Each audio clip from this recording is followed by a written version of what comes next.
ఇది నేను ఆయన పక్కన పెట్టుకుని చెప్పాలి. ఆయన నలిగిపోయారు. జైల్లో చూశాను ఆయన.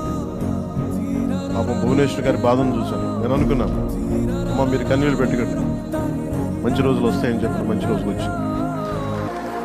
వారికి మనస్ఫూర్తిగా వారికి నా హృదయపూర్వక శుభాకాంక్షలు. మీరు అద్భుతమైన పాలన ఇవ్వాలి అందరికీ మనస్ఫూర్తిగా మీకు నేను తెలియజేసుకున్నాను.